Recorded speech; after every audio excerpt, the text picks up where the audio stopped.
Hot off the pin press from our friends at CrowdMade, we've got a new enamel pin of Ursa Major that glows in the dark. The constellation glows, my guys. God, that is so cool. Available for limited time, link below.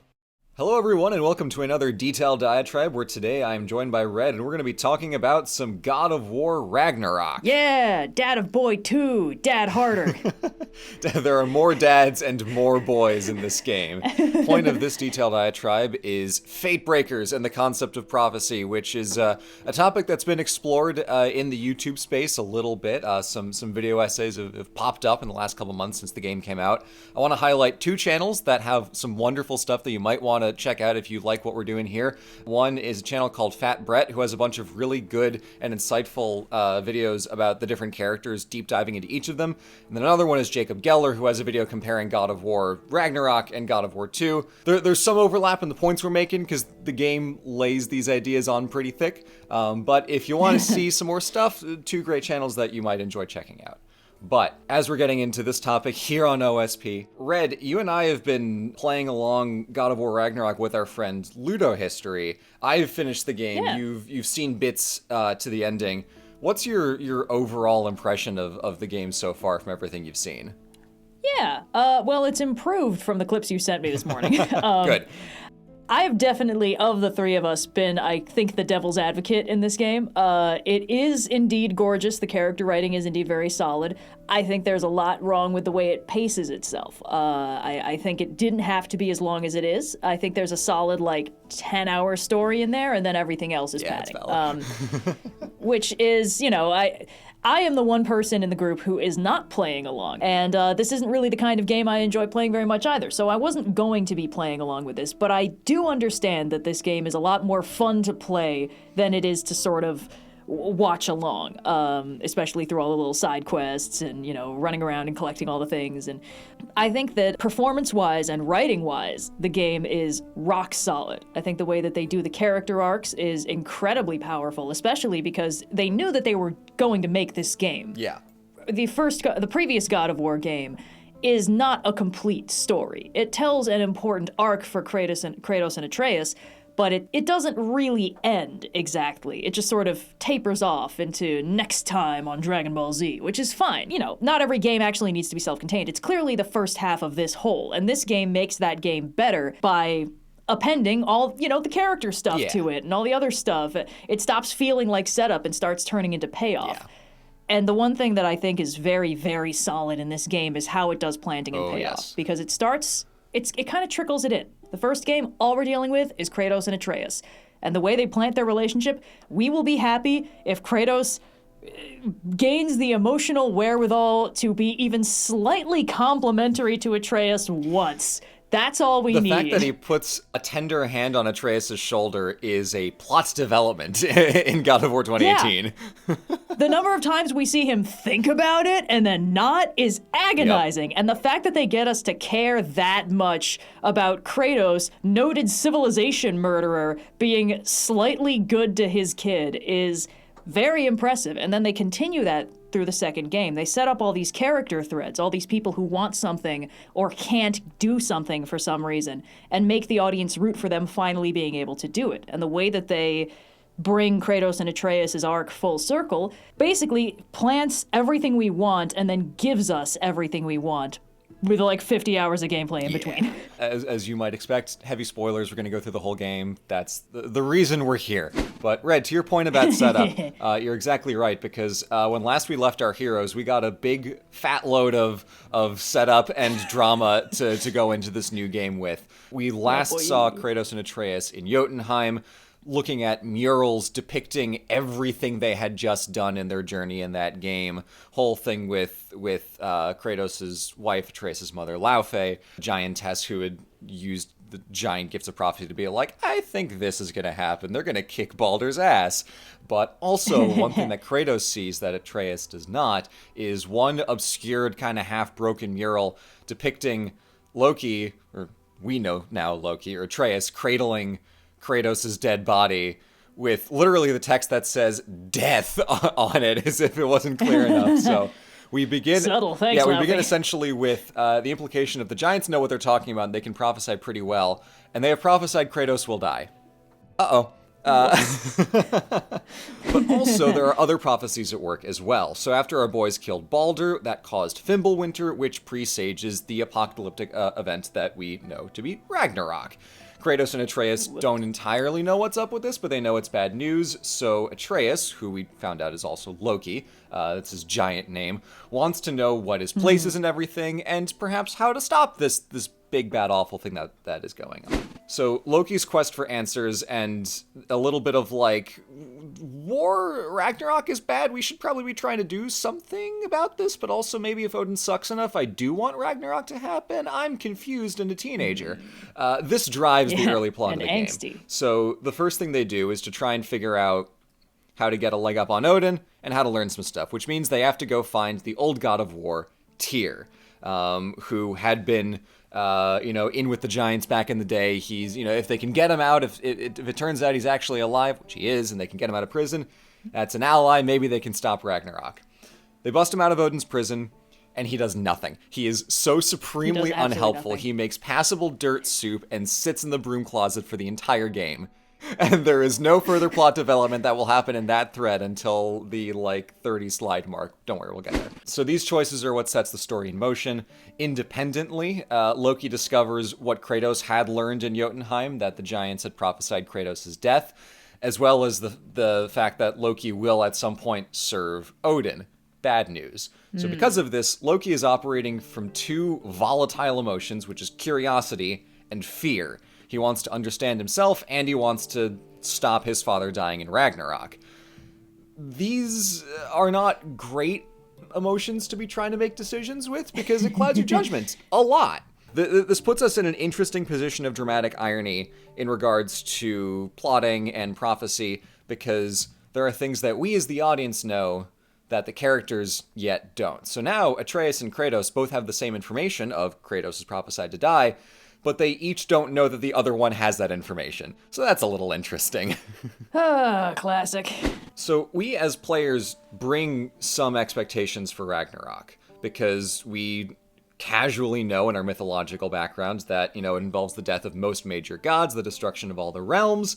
And the way they do this is kind of interesting in the game, because this version of the Ragnarok story that we know, which we consider, the myth, is what Odin expects to happen. That's the prophecy that he has received. So that's the knowledge that him, and by extension all of the Aesir, are working on. So the myths that we understand as myths are what the characters in the game anticipate, that it will happen pretty much to the letter of the myths as we have them. So God of War 2018 had planted this issue of prophecy with two sets of antagonists. One is Balder, who dies from a mistletoe arrow by Loki, which triggers Fimbulwinter, which is myth accurate and happens just as prophesied within the story of the world. However, on the opposite end of that, there are the sons of Thor, Magni and Modi, who are prophesied to survive through Ragnarok. Yet, we fight them as bosses, and Kratos kills Magni, super dead, and Modi, his response is not so much sadness, but pure disbelief that this is even possible. So he's like, how did you? And then he runs away in fear, and then eventually you kill him later. So both the sons of Thor are dead. This is not myth accurate and not as prophesied. And that has a strong effect on the characters, because they know that's not supposed to be allowed to happen. Yeah, the death of Balder was an interesting one, because of course Balder, everybody playing the game knows he's supposed to die. Freya also knows he's supposed to die. That's why Balder has his immortality and indestructibility spell on him, because Freya was desperate to keep him alive, to defy fate. Inadvertently, she ended up essentially creating the circumstances by which Balder was enough of a suicidal jerkface to go and, pick a fight with Kratos nonstop and not stop until Kratos broke his neck. So the arc of the first game seems to be following the inevitability of fate, in that we, the players, are like, oh, that's Balder? Oh, we got this mistletoe arrow? Oh, Freya got rid of all of them for some strange reason? Okay, I see where this is going. But then you get Magni and Modi, and when they die, it's like, hold on. Excuse me, I think I've lost my place in the book. Yeah. And it's interesting because Magni and Modi are kind of I mean, come on, they're discount Thor. Everyone who started this game was like, when do I get to fight Yeah. Thor? And then the game ends with, oh, here's Thor, just kidding. Tune in for the sequel in 5 years. It's like, oh, come on. So, you know, no one cares about the weak sauce, watered down, you know, thing 1 and thing 2 over here. But, like, it's interesting that the game, on the one hand, gives us Balder and the mistletoe and Loki killing him and all of that stuff. And then on the other hand, almost casually, almost sliding under the radar, if you haven't read the books enough to know, oh, wait, Magni and Modi are specifically supposed to survive. Because I don't think they explain that. I don't think Modi is like, hey, that's not fair. Grandpa Odin told us that we were supposed to be great and fine forever. Like, I'm using my Kratos-proof shield. You can't get me. yeah. You didn't do that actually because and like we didn't get that, and it didn't really occur to me. But like, if you haven't read through the Prose Edda, like, you don't probably know that. Like, you probably don't know that these two are specifically supposed to survive. You probably don't even know who those jokers are, because why would you? Thor is so cool and big in the mythology that everyone around him is sort of, you know, washed out by comparison. They never come up. I don't think either of these two chuckleheads ever have dialogue in the Prose Edda. So you don't understand that what just happened is fate-breaking. Yes. And neither does Kratos, because they don't explain it to him. So it shows us so much of, oh, this is exactly as prophesied. Oh, Fimbulwinter starts the moment Balder dies. Okay, this is all going according to Keikaku. I get it. And then, under the radar, Kratos has already broken fate. So we'll see this later, but Kratos is, from the second he steps foot into Midgard, he is a wrench in the gears. And the only sense that you would get of that is just purely by Modi's reaction, where he says, "How did you?" and then runs away. It's not textually laid out at all. It's all in the characters, which is cool. So this raises the question of how rigid is prophecy really in this game, because we see some things where it's confirmed and some things where it's subverted, and that's a little difficult to parse out. So partway through the game, Loki goes to Asgard, and Kratos is pondering what on earth he's supposed to do about this. So he gets Freya, and they go to seek out the Norns, the Nornir, who are the fates of the Norse mythology. And this is kind of interesting, because lacking any other thing he can do, Kratos can't get to Asgard by himself, so the only thing he can really do besides just sit there and sulk is go seek out fate, which is not a terrible idea. But ultimately, it doesn't super help him. Yeah, this part of the game. Yeah, this part of the game is a little bit annoying because the pacing's pretty wonky. They really stretched out some of this time they didn't need to. But after a way too long quest to find the Norns, he gets there, and they do not give any clear answers for Kratos, except they tell him that prophecy doesn't actually exist, and it's all the refined art of saying, "I see your ass." Yeah, the gist is that the Norns have, like, super Sherlock powers, superpowers of being able to predict everything only because everyone around them is predictable, acts in consistent ways, and thus interacts in consistent ways. So it's one of those, like, hey, if you had perfect omniscience, would you be able to perfectly predict the future questions? You know, how much randomness is there? How much free will is there? And it's kind of interesting that the Norns themselves come down on the side of, oh, free will absolutely exists. You're all just too stupid to use it, which is objectively pretty funny. This part of the game annoys me on principle, not specifically because of the pacing, but because the point where you meet the Fates is a scripted cutscene, which sort of weakens the fact that like you get Kratos all the way there through like 45 minutes minimum of like getting jerked around. You have to go from point A to point B. Oh, the Fates aren't actually there. You have to go from point B to point C. Oh, the Fates aren't there either. And then finally you show up, and then a cutscene plays where they call you a dingus, and Kratos gets sulky and leaves, and you can't do anything about it. You can't go back there and visit again. So that part where the Fates are like, you're bound to your actions because you cannot change. You hear me, player? You can't change. You can't even move the buttons on the controller right now. It's like, fuck you, man. I didn't design this. Some real Ken Levine Bioshock stuff. Well, that's the thing. I'm sure this is intentional. I'm sure you're supposed to leave this scene frustrated and annoyed, because otherwise it's too good at annoying. Like, they have to be doing it on purpose. The Fates are too precision designed to be frustrating. That's basically all we get, is that the Fates call Kratos a dick, and they tell him, oh, by the way, you're gonna go kill Heimdall. And then he's like, great, I'll go kill Heimdall, and leaves. And it's like, okay. And this does pull on something because, and we'll get to this a little later, because Heimdall, in the myth, kills Loki. So they present this as Heimdall is prophecy to kill Loki, and because you've learned this, you will go kill Heimdall, and then Ragnarok, Act 3, close curtain, everyone dies, the end. But we'll see how that part plays out in a second. The Norns are a very weird scene because the way that they talk is very odd. In the Greek world, the Fates are the weavers. They have the strings. They are manually putting together all this stuff. But in the Norse world, the three Norns, Earth, Verdandi, and Skuld, all live for the drama and basically treat everything that happens as a very complicated play that they're just munching on popcorn watching in the background. Because Verdandi speaks only in theatrical stage directions, which I didn't even notice the first time I watched the cutscene.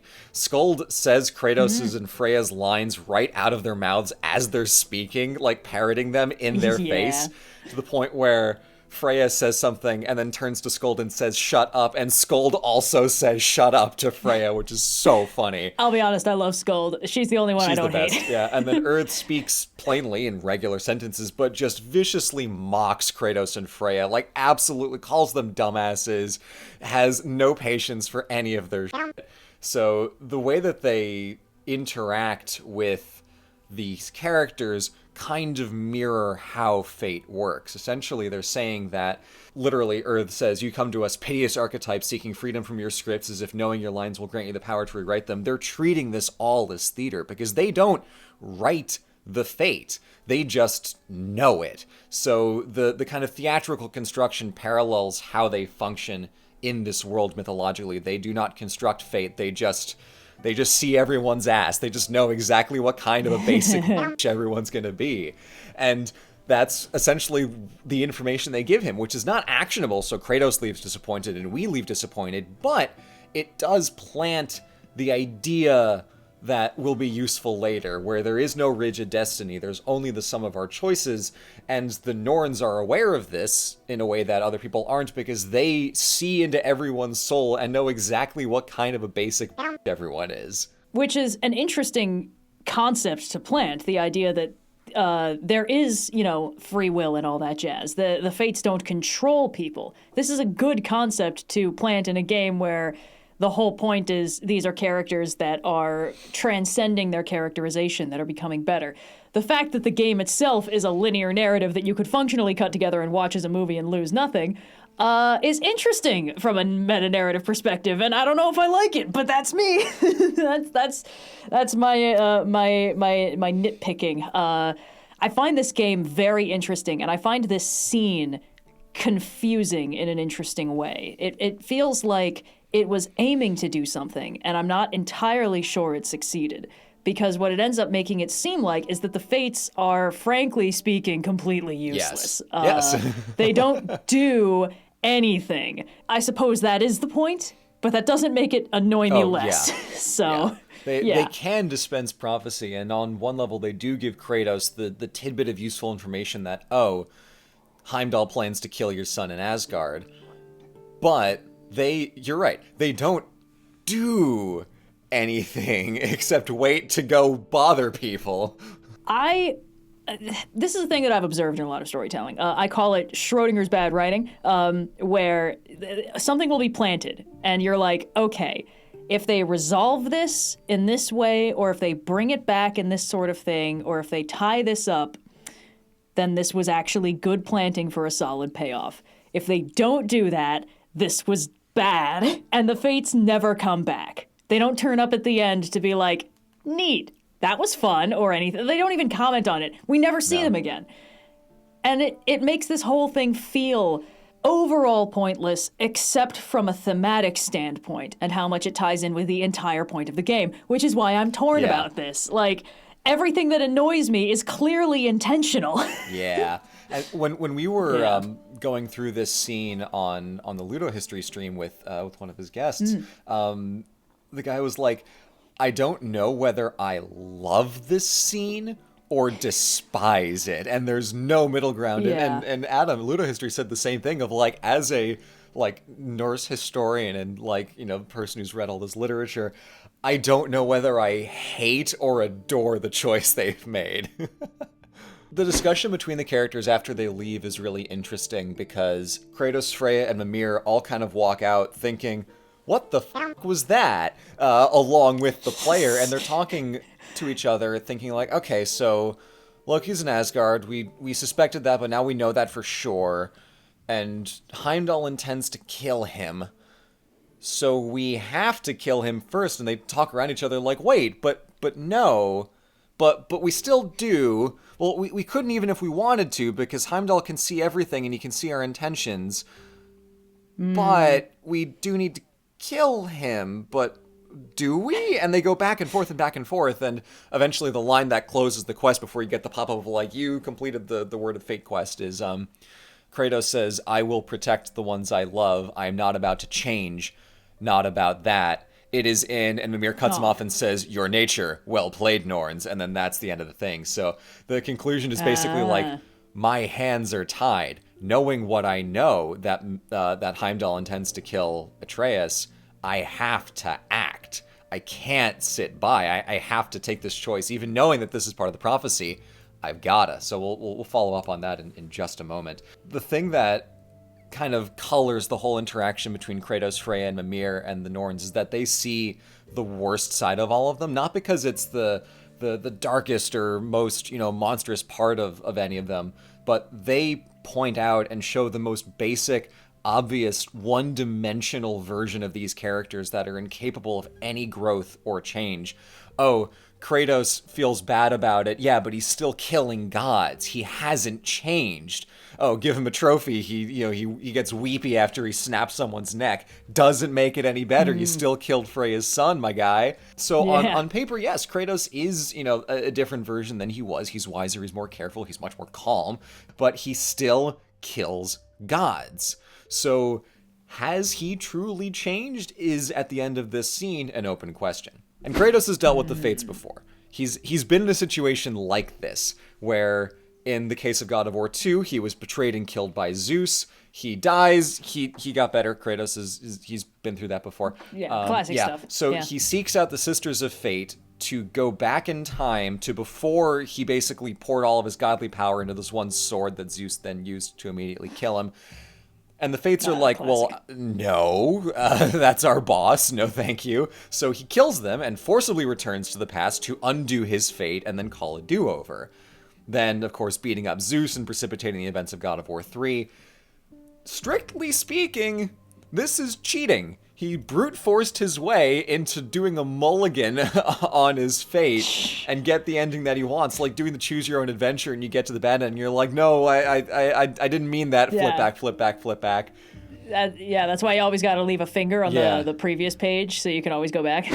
We danced around this a little bit, but Greek fate is not Norse fate. The way that they operate is different between the two mythologies, at least in how they work in the games. In the Greek world, from oracles to Oedipus, you cannot escape prophecy. No matter what you do, it's coming for you.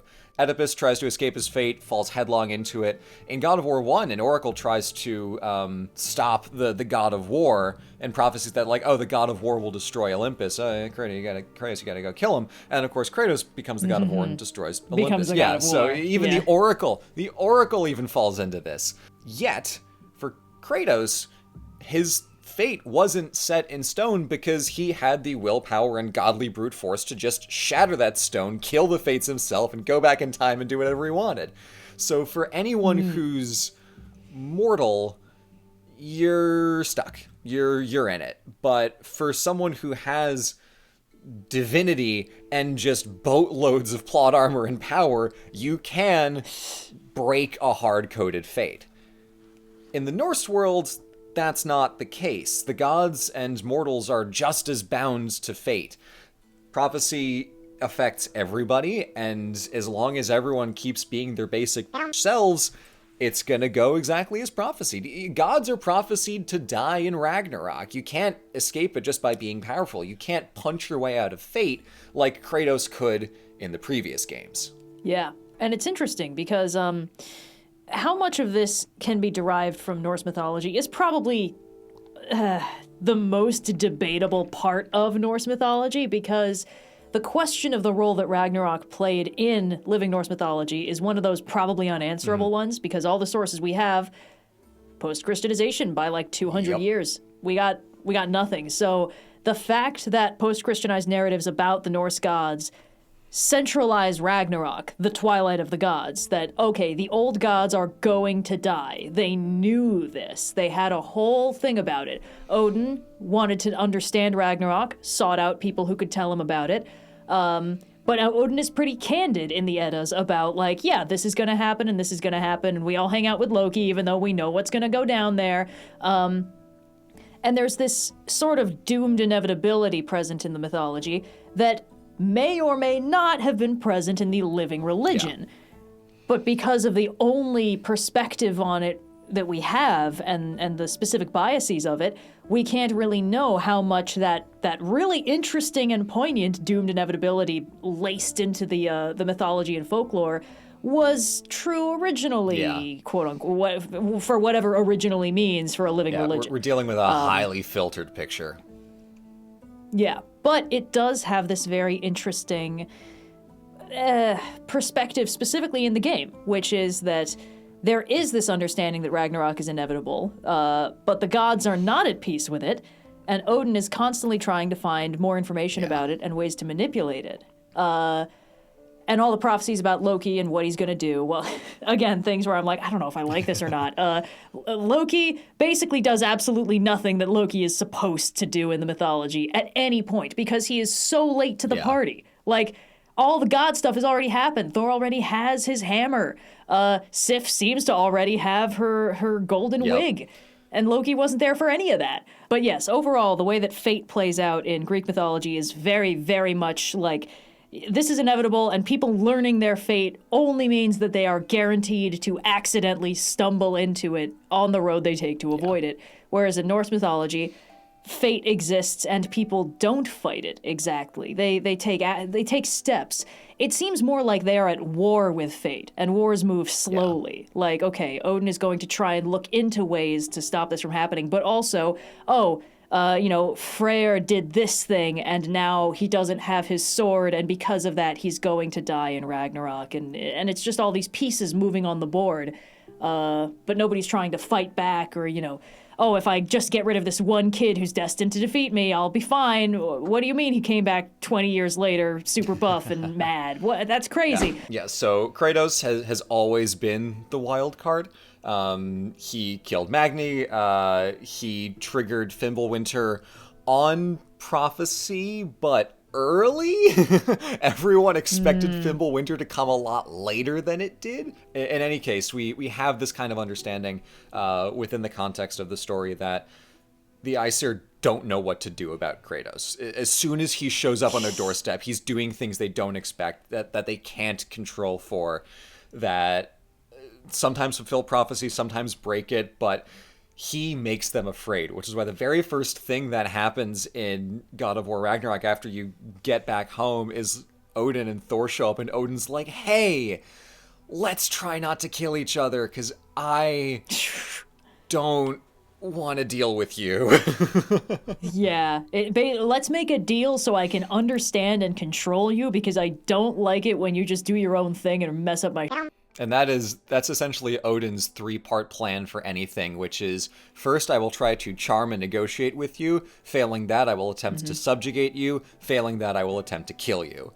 And that colors all of his choices. Are, first, he'll try diplomacy and charm, because he's a raging narcissist, and they're good at that. And then he will subjugate in the case of the dwarves, and then he kills in the case of the giants.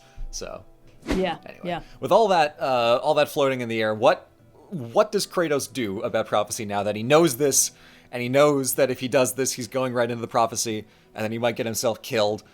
But he's gotta kill Heimdall, otherwise he's gonna kill Atreus. So into the sin bin with you. He is so wildly out of control because as soon as Atreus goes to Asgard, Kratos can't do anything to or for Atreus. So he's just flailing around without him. You can't follow him to Asgard. Yeah, he's not in control. He's essentially floundering. So he's like, all right, the one thing that I can do is give myself a weapon to kill Heimdall. Maybe I use it, maybe I don't. I'm planning to use it. So let's just go on this. Since there's nothing else that I can do, might as well act on the one axis I can, which is eliminate a threat before it becomes a threat. So he goes to work on the spear. He is completely unconcerned with the thought that he dies. He knows that he's going to die sooner or later. He's done it before. It would hardly be new. The main thing that he's worried for is Atreus' safety, and his fear of what might happen to Atreus leads to all of his recklessness. So when they say, when the Norns say, oh yeah, Atreus is gonna get, attacked by Heimdall and Asgard, and then if you stop him, you're gonna die, Kratos is like, yeah, whatever, I don't care. I'm going to save my son. Whatever happens to me is irrelevant. Kratos has spent this whole game being, unfortunately, like, totes okay with dying in Atreus' arms, because he saw the prophecy at the end of the last game, and he was like, interesting, that's it. And, like, this whole game, he's like, it's gonna happen, It wouldn't be the first time, but maybe this will finally be the one that sticks. It's like, you kind of get the impression that Kratos is tired. Oh, yeah. Not to the point of, like, I'm just gonna lay down and die, but, like, I'm gonna make sure Atreus is gonna be okay, and then maybe I will never do anything again. What a nice change that would be. The fact is, Kratos is totally okay with dying. I mean, you get the impression that, like, he's not seeking it, but he'll take it when it comes. He says, death can have me when it earns me. Right. Which is, not if, but when. He's, he's died enough times to not think he's immortal. All that matters is, let's save Atreus, let's do the absolute best I can to make sure he's gonna be okay, and then that's it. Which is a problem because for Atreus, the only thing that matters is Kratos' safety, and these two can't communicate. And then they do. Eventually, we reunite them after a couple different plot developments. Kratos admits, before they're about to go home, Kratos is like, hold on, kiddo, and says, I've been slipping into my old ways, angry, distrustful. I've been doing, like, all of the things that I shouldn't be doing, because as soon as you were gone, I didn't know what else to do but be the old me. And Atreus says, I mean, hey, without you to guide me, I've been reckless and overconfident and a little shit. And they have this very sweet conversation where they apologize to each other, and Atreus has them make a promise that whenever they're not together, they will listen for the other's voice, even when they're not there. So Kratos will always listen for Atreus's compassion, and Atreus will always listen for Kratos' wisdom when they're not together. And from here on out, they spend most of the plot together, and they're able to make better choices because they're a team. But because of this promise, there's this understanding that even when they're not in the same room with each other adventuring together, they're still gonna act and think like a team and try to imagine what the other one is saying. And that is really where the plot starts to change from the trajectory it was going on, because Kratos and Atreus were distrustful of each other. They weren't sharing all the information they had. It's right before this sequence that Kratos is like, I'm gonna die, I saw the prophecy. And Atreus is like, you did? I'm like, yeah. That's why I've been training you so hard these past few years since the whole Fimbulwinter thing started. And Atreus is like, oh, we should have communicated better. Whoops. God. Which is, because that's funny, because that's what the audience has been yelling at the screen since the beginning of the previous game. Like, could you dinguses please snap out of it? Which is funny because, of course, like, the mantra of the game is like, do not be sorry, be better. And, of course, the audience, like, gripping the controller furiously. Would you please be better at Which this? Which is the be better button. Give me an X to hug my son button for sake. And then there's like, tee-hee. The most you're going to get is Kratos thinking about patting him on the shoulder and then not doing it. You get a shoulder pat in this scene here. You can see the image. That's the thing. Like, the fact that this game is like multiple shoulder pats is like, wowzers. We're already getting so much more progress has been made. Yeah. It also helps that Atreus has like 8 new dads in this game. God, yeah. All of whom are significantly better at emoting and like being supportive than Kratos is. It's he's got a lot of dads. He's swimming in father figures. Yeah. So the most punchable face in the 9 realms, Heimdall. Are we gonna deck this boy? Answer yes, and he will deserve it. So now that Kratos and Atreus have had their conversation and they're no longer afraid of the plot, they start making proactive choices that begin to deviate a little bit from prophecy. So a conversation that they have is, fate only binds you if you let it. Do what is necessary, not because it is written. Right. And it's interesting because even starting at the end of last game, Kratos had a habit of like giving his enemies the choice to, stop fighting, don't make me kill you kind of things. Because I feel like Kratos made the choice to kill Baldur. Like, he wasn't like, Baldur, are you okay with this? You're going to keep being a problem unless I snap your neck. Like, he was just like, all right, you're going to keep trying to kill Freya unless I snap your neck. So I'm going to snap your neck. And then Freya's so mad at him for understandable reasons. But they do kind of talk through that pretty well and efficiently with some just beautiful bonding moments about, like, the dead family thing, which is just cool. And in this game especially, Kratos kind of stops trying to just, okay, I have to kill this guy as hard as possible. And interestingly enough, when Kratos uses the Draupnir spear that he forges specifically to kill Heimdall, the Heimdall killing spear, he eventually gets Heimdall in the arm, and Heimdall, like a little wimp, is like, ow, ow, ow, stop, please, please, please stop. And Kratos is like, all right, I'm going to give you one chance. Don't mess with my son. And then Kratos turns around, and you see Heimdall's eyes snap into focus when he reads Kratos' intent, because Heimdall can do that. He can basically read everyone's minds. And he's like, wait, are you sparing me out of pity? Because he misinterprets what Kratos is doing. Kratos is like, I am making the polite choice to not kill you. I am doing this for my reasons and for your reasons. And Heimdall can only perceive mercy as a weakness or an insult. So Heimdall is like, oh, absolutely not. You do not get to decide my fate. Kratos blows up the spear, and then his whole arm flies off, so Heimdall has to make a magic arm. And then eventually the fight continues, and Kratos kills Heimdall. And after you kill him, there's this release of like, okay, cool, I did it. But also... Yeah, you kind of... It's another case where when Kratos, gets the kill, there's a bit of, not even a bit, there's that old brutality. Like, Heimdall doesn't leave this fight pretty, and Kratos, as is often, leaves the fight covered in about 3 pints of his enemy. And he's kind of shaky. Like, he after, like, Heimdall's dead, he takes a second and, like, kind of grabs for the Gjallarhorn because that's what he needs. But, like, there's this element of, like, he's not happy about what just happened, and he's not at ease with what just happened. He doesn't like what Heimdall just brought out in him again, because Kratos has spent the last 2 games running from who he was. Like, getting the Blades of Chaos back was the most powerful moment in the previous game, because that's when he stopped running from his past and accepted, you will always be a monster, I know, but I am your monster no longer. Like, I'll be a monster on my own terms, because that's all I can be. And it still kind of sucks when he gets the reminder of, like, oh, I did just beat a god to death with my bare hands again. Once is coincidence, twice is enemy action. Around number 15, you start getting, interventions from your friends about it. But punch cards filled out, get one free. The question then is Kratos still bound to his fated path? Because when he goes to pick up Mimir after the fight, Mimir says, I don't know if we're breaking fate or if fate's breaking us, in reference to how shaken they're feeling. So there's like, okay, we didn't kill Heimdall out of anger, so that was different. He still died.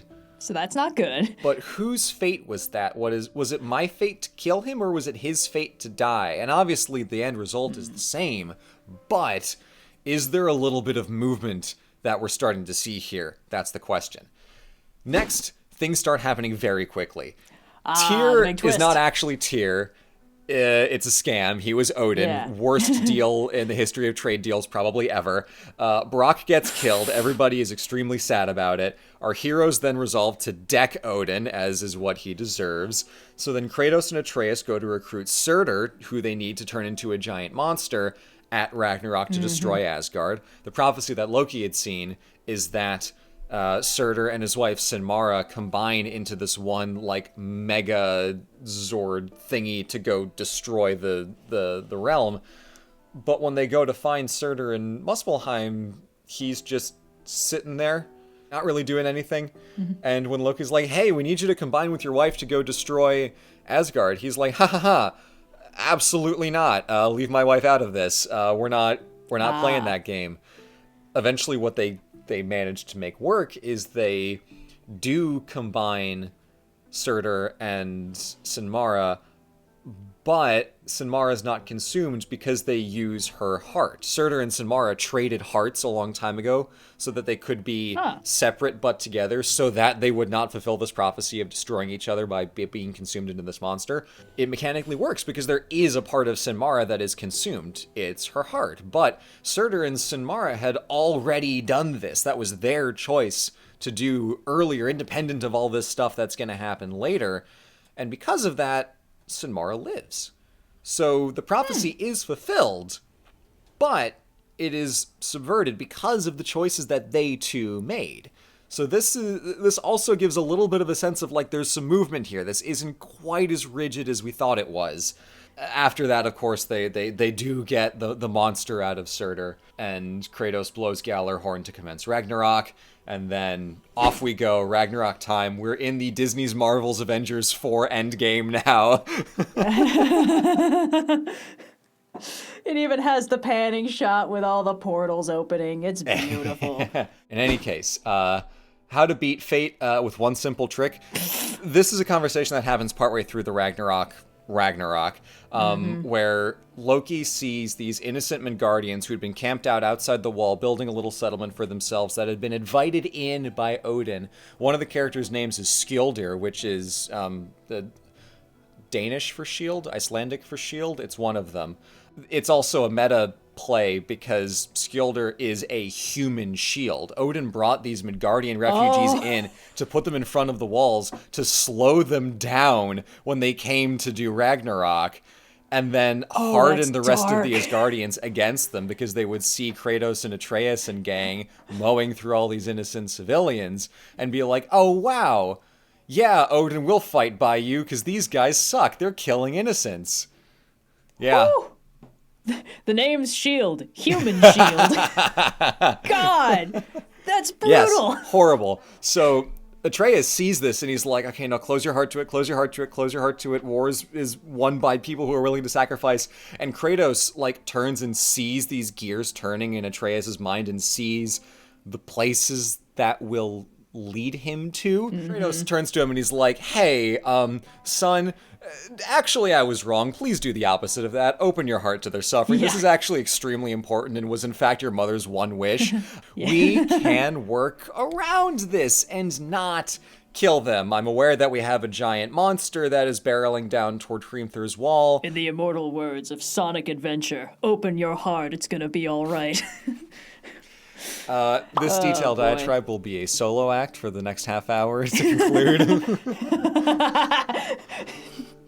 I just die immediately for referencing Crush 40 in this auspicious context. So the turn here is that Kratos and Atreus are no longer pursuing revenge in a single-minded way in the way that Kratos had done in the past, where any innocent is worth getting his revenge on Zeus. Now they're pursuing justice. They are going after exclusively Odin. He's the one person who needs to be stopped. Everyone else, they're trying to just get around. Yeah, it's like a running background factor in the original God of War games that there are constantly, like, screaming human meat shields and togas running around, dying, panicking, getting ripped apart by demons or Kratos, and it's just like, boy, howdy, we're not the good guy in this game. So this change of heart is ultimately what will trigger every other thing to break their fate from what it was written as, and this breaks the cycle because they are being better. They are not perpetuating revenge against Odin and everyone he's associated with for killing Brock. They're just stopping the person who is instigating all this harm in the Nine Realms. Which is interesting because the whole, wars are won by those who are willing to sacrifice everything thing is part of the speech Kratos did during we're in the Avengers 4 Endgame now scene when he gets to be a general again, which he hasn't been since the very first game, which is cool. But, wars are won by those who are willing to sacrifice everything. And you look at this and you're like, is this contradicting it? And it's like, you could argue that what he's sacrificing is the easy tactical advantage. Yes. You have to be willing to sacrifice the leg up in order to actually win the war that matters. In this case, the sort of PR of the war and also the innocent people. You win the war for their lives by sacrificing the tactical advantage you'd get by killing them. From a certain point of view. From a certain point of view. And this directly has a consequence on Sif and Thruth, who Thruth will confront Loki of like, hey, the fuck are you doing here? I thought we were friends. And Loki's like, we are. I just kind of need to destroy your grandfather. And they have this whole conversation, and Sif comes out and says, he's right. Odin's a bad guy. He's using all those Midgardians as human shields. Here's Skilder here with his arm all busted up. Through my daughter, Odin's been using all of us this whole time. All he ever does is use people. We can choose to not participate in this and, in fact, take him down, and then we can be a family. And they have this whole very sweet, moral turn conversation when they change, they change their side to being on Team Ragnarok, so that they can protect the people who Atreus and Kratos and Frey and everyone also want to protect. So it's interesting, and it only happens because Atreus and Kratos made that choice to open their heart to it and change their plans. Yeah, because it's quite clear that if Atreus had closed his heart to it, if they had gone through the Midgardians, Skjold would have died. Yes. And Thrud would have been furious to find out and probably gone on the warpath. So, a lot of little things start going differently. Team Ragnarok breaches Hrimthur's wall, but without Surtur. They use Sindri and some of his little technology to weaken the wall. Loki shoots it with sonic arrows, and the whole thing comes crumbling down. They don't use Surtur, the giant Ragnarok monster, to bring that down. Thor fights Jormungandr, but neither one dies. Thor ends up whacking Jormungandr so hard he goes back in time and then becomes the serpent we saw in the first game. So all these little things, or I guess medium-sized things, start going differently because of the knock-on effects of these choices, where Kratos is like, hey, we need to slow Surtur down, otherwise he's going to destroy everything. We need him to not do that. Let's give everyone time to get out of here instead of just bowling them through. So all these choices start to add up. And then Kratos fights Thor. Yes. It's a good fight. Kratos is like, I'm really trying not to kill you, man. Thor's like, I don't care, we're not doing this. At this point, Thor, who was sober, he was off drinking, he's gone back on it after Odin essentially berates him so hard that he picks up alcoholism again. Because when Thor is sober, Odin says, and you're no fun anymore. But also, Thor is easier to control if he's just a mindless drunk who kills whoever Odin points him at. Another factor in this fight is that the thing Thor is insisting when Kratos is like, we gotta knock this off, Thor's like, we can't change what we are. We're destroyers. Yeah, when the camera does this shot, framing Kratos, in relation to Thor and the hammer is like, yeah, the question of what exactly is a god, how much free will does a god have? And in these games, it's like the god has as much free will as they want to have, the idea that a god can only ever be what they are. This is something Kratos has already processed as he's been working his way through the always being a monster, but, not that guy's monster anymore. Yeah.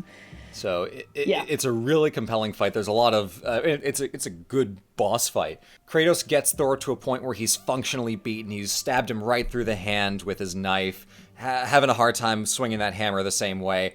And Kratos is like, enough, we're done.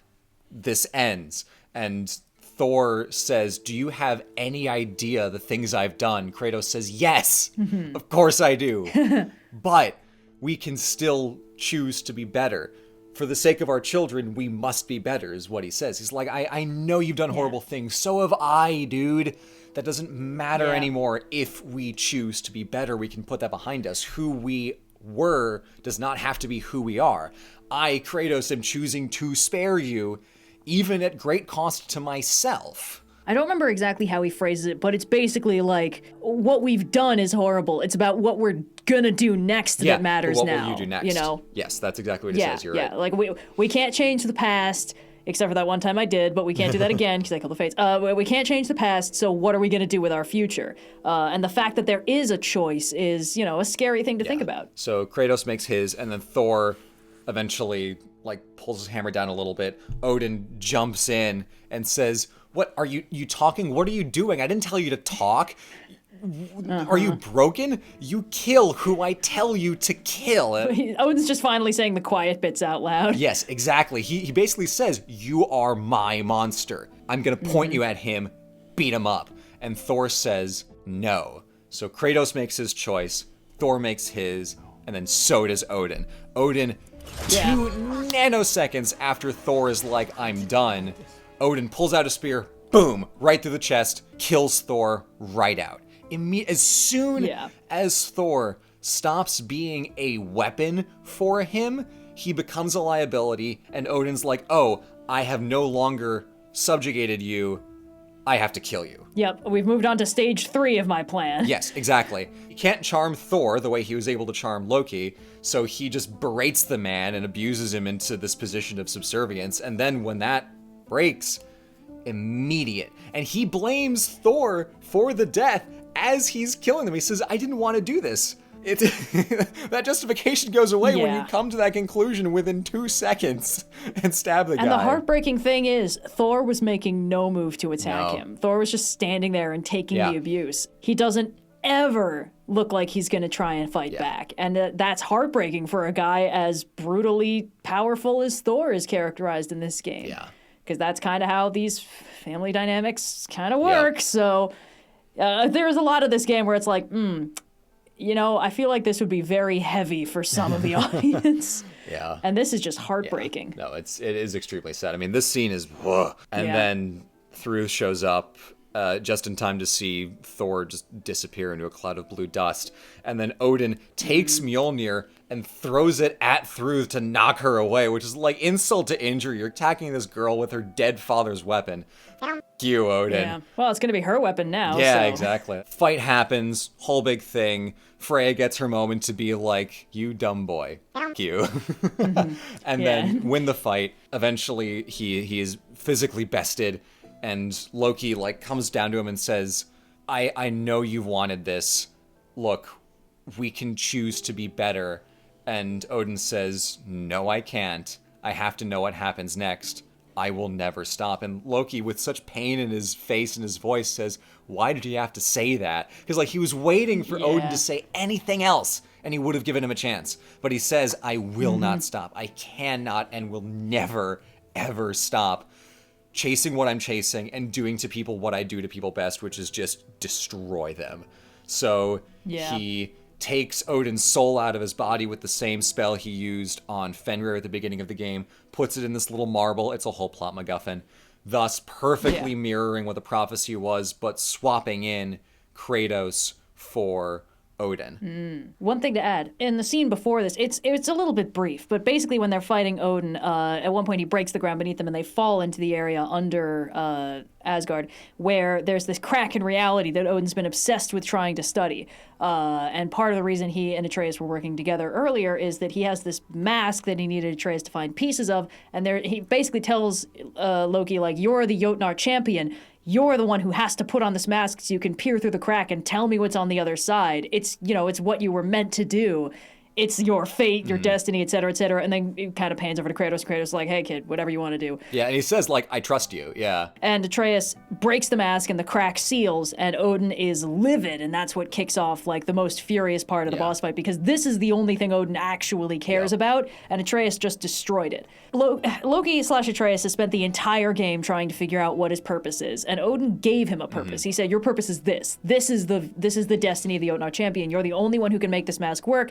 You're the only one who can peer through this crack in reality and tell me what's on the other side.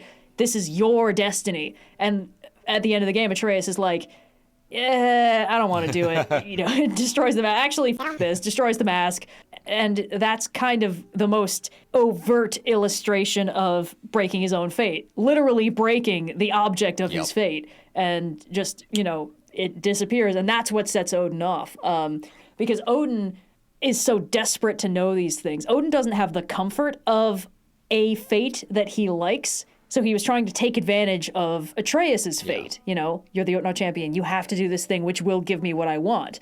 And that's why he's so off his game. You know, he has his classic third act breakdown as soon as Atreus is like, nope, and then breaks it, literally in his hands. And he says, what was it all for? Because, like, if I don't have a prescribed purpose, what am I living for? I was waiting for them to go peer through the crack, and then, like, it hard cuts to the Sony Santa Monica development studio. Like, what the f*** are you doing here? Get back in there!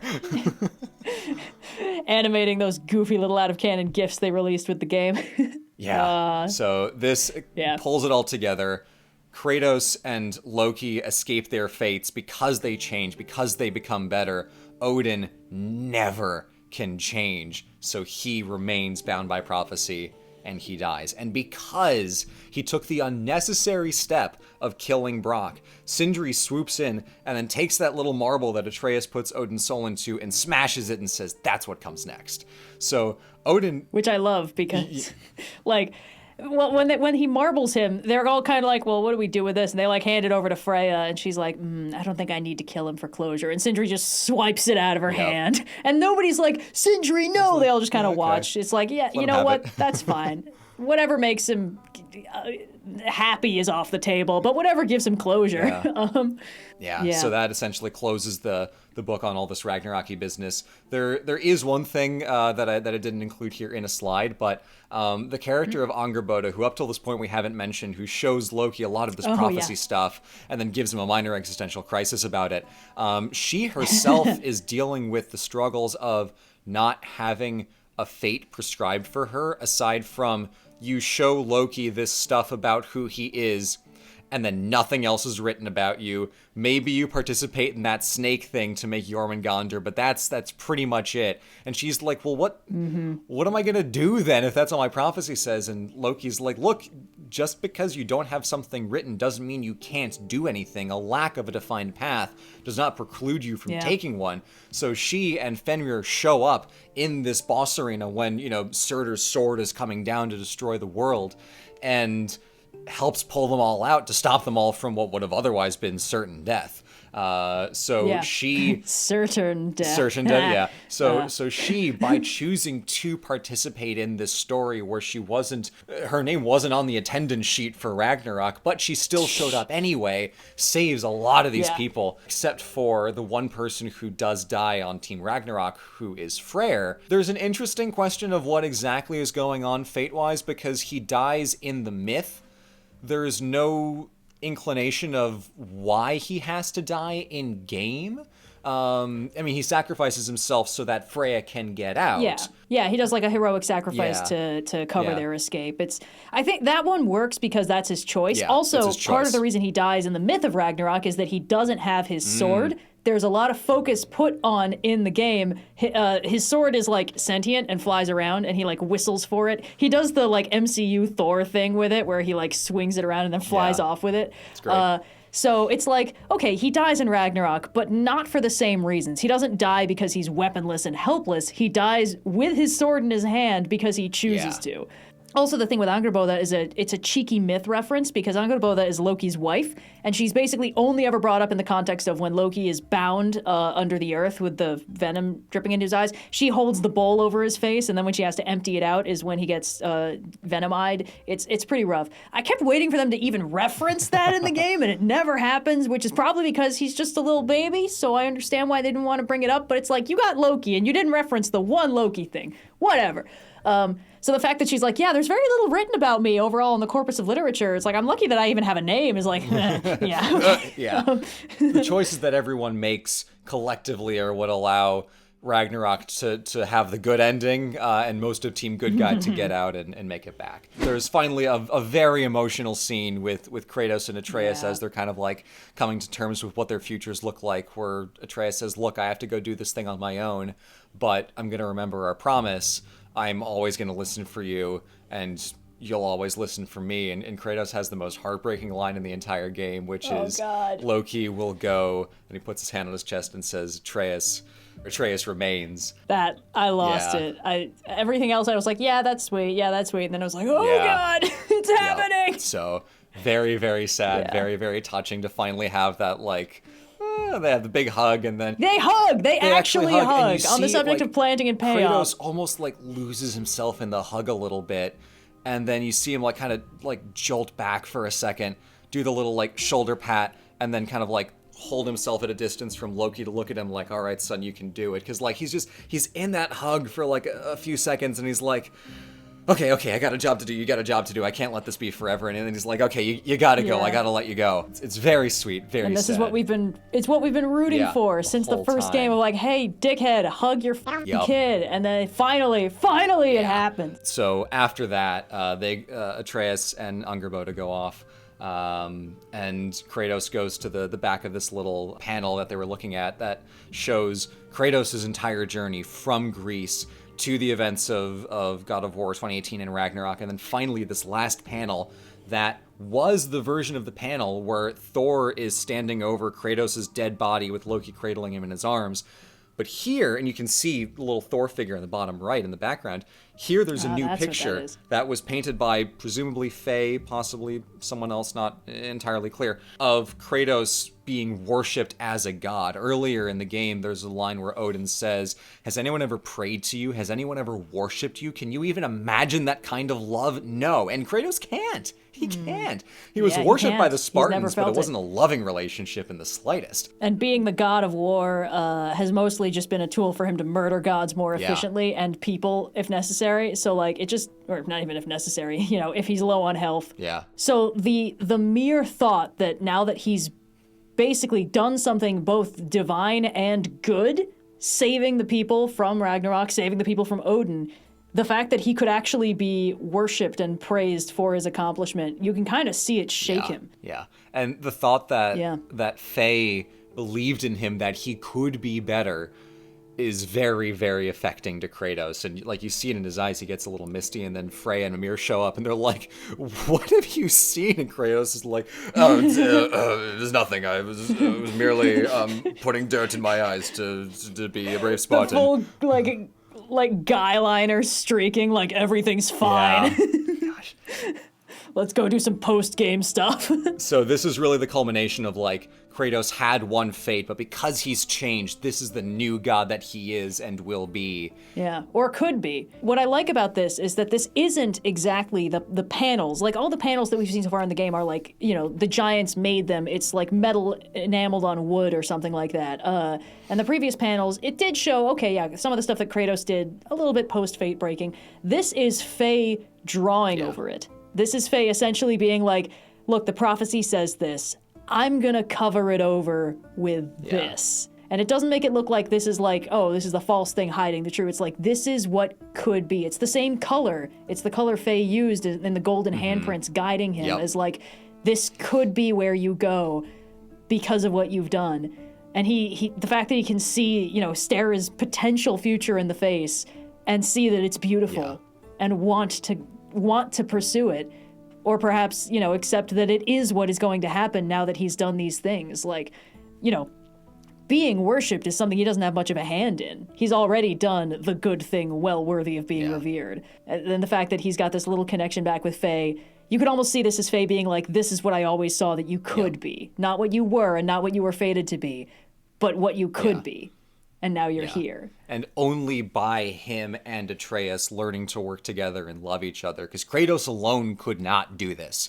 It was only because he was redeemed by his son, and he in turn guided and inspired his son to be better than he would have otherwise been on his own, that this new future can take place. So it's very, very sweet. It's a real nice, just a genuine moment for Kratos that you could never imagine any of the earlier games giving him. No. Yeah, it's beautiful. And the fact that, like, that Kratos has this moment alone. The last time we saw Kratos have a private moment, it was getting back the Blades of Chaos. Yeah.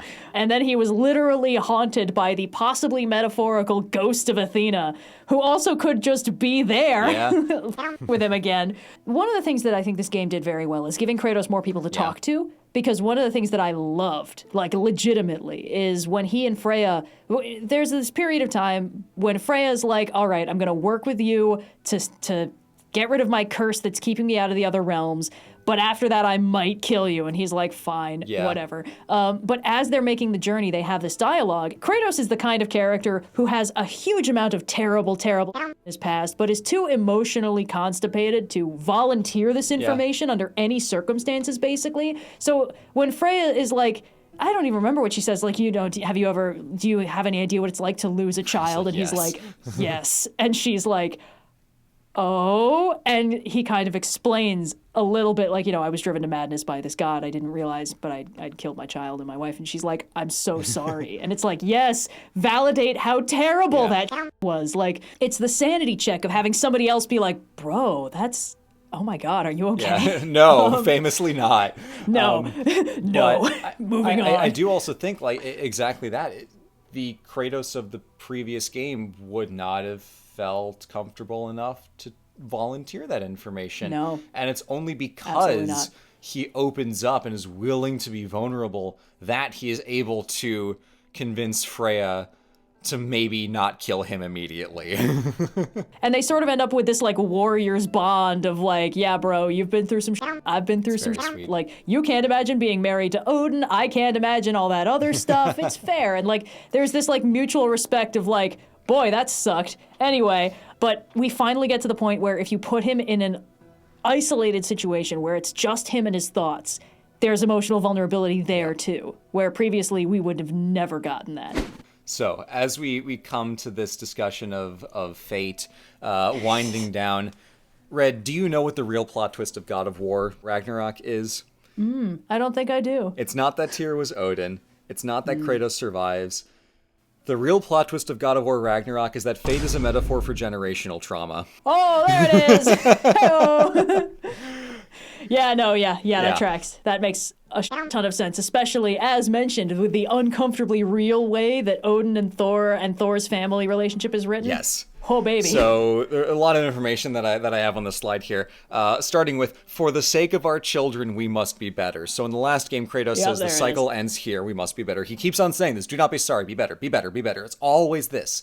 But why?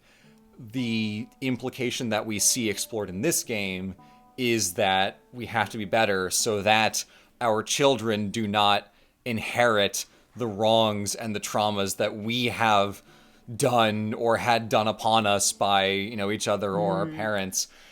And we can see all the families in this game begin as defined by their parents. And those traumas that they endured are then passed down and reciprocated and perpetuated out into prophecies of future trauma. And this hurt will propagate unless it's stopped. So we see Odin is a horrible parent to Thor, who's wildly abusive, and then is in turn wildly abusive to Magni and Modi, literally killing Modi for failing his task. Odin and Freya put a whole bunch of bad nonsense into Baldur, where this 1-2 punch of just abuse and using him for a task combined with Freya's like cursed attempts to protect him that just absolutely ruins the guy. Yeah, Freya's terrified overprotectiveness accidentally hurts him so badly, and she knows it. That's why she's like suicidally grieving it in the first game and willing to let him kill her, even though that won't save him from the curse, and that won't even make him feel better. She's just like, I deserve it for what I accidentally put you through. Like, I had the best of intentions, but it hurt you so much. Which is another way that this can manifest. And I'm glad you brought up Thrud, because I was going to bring that up too. So there's this really interesting dynamic of how Thor and Sif try to become better parents for Thrud after seeing what happens to Magni and Modi. Atreus is like, oh, it didn't seem like either of them were drinking at the time, maybe because of how messed up they were by what happened to Magni and Modi. Mimir says, oh, really? I am frankly surprised. Honestly, good for them, truly. Where Mimir like knows all this violence that is perpetuated in the extended Odinson family, that he's shocked but touched to see that they're actually trying to be better parents to Thrud. And the timeline with Thrud is interesting because I hadn't really made this connection, but judging by her age, she's about Atreus' age, maybe a little bit older.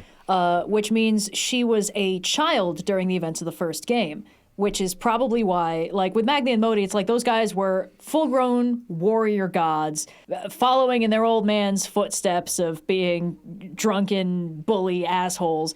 But Thrud is a kid, and probably, you know, at that point probably already wanted to be a Valkyrie, but wasn't really in the process of doing that, which meant that Sif and Thor had a window of a few important formative years to be like, we gotta fucking reevaluate how we're gonna raise this one. Because you know, if Thrud was like the baby of the family and, you know, was already maybe getting a little bit of a softer touch than Magni and Modi did. I mean, probably not that much. She's already clearly a very powerful warrior badass with a lot of the Thor attitude to her.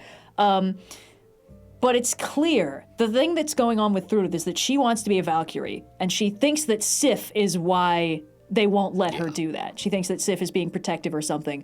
And we here, as Atreus, behind closed doors, Thor and Sif are completely in agreement about this because of Odin. Yeah. And we, the player, know what Odin did to the Valkyries in the last game. So we're like, they are making the correct choice because they're actively breaking the cycle. They're like, Odin, you know, Odin's stellar parenting made his way into Magni and Modi, and that was bad. We cannot let him get his hooks in our daughter. Yeah. And Thrud doesn't understand that because they don't really explain that until the very end when Sif is like, you know, it was always Odin that was fucking up our family. And if we get rid of that and we're all better, then we can be better than this. And it makes sense that they had a few years in there where they could kind of parent Thrud a little bit better with the active intent of like, we got to keep her as far away from Odin as possible. Or she'll be a Valkyrie, but not for him, essentially. Yeah, exactly. You'd be the best Valkyrie, but not for him, never for him. And it's like, considering what he did to them, cursing them, trapping them in physical bodies when clearly that's not natural for them, then corrupting those bodies and driving them mad, like, yeah, we don't want that to happen to Thrud. We like Thrud. Exactly. Anyway. So it is really cool to see Thor and Sif together break the cycle for Thrud. And then that ends up with a lot of better knock-on consequences later, where Thrud is not this, like, horribly treated, you know, monster in waiting just because of all the generational abuse she's inherited. Yeah, she's not this nightmarish bully. Yeah. She's just kind of a spoiled kid who's like, jokingly bully-ish to Atreus, but they end up having this like kind of chill and sweet dynamic where she's like, I should kill you for killing my brother, except I don't actually care that much. This is his room, you know? Anyway, see you later. And just kind of like, you can tell she enjoys making him uncomfortable, but in a very like chill surface level way. It's not cutting deep, you know? It's just like, essentially it's playful sibling banter from what I imagine.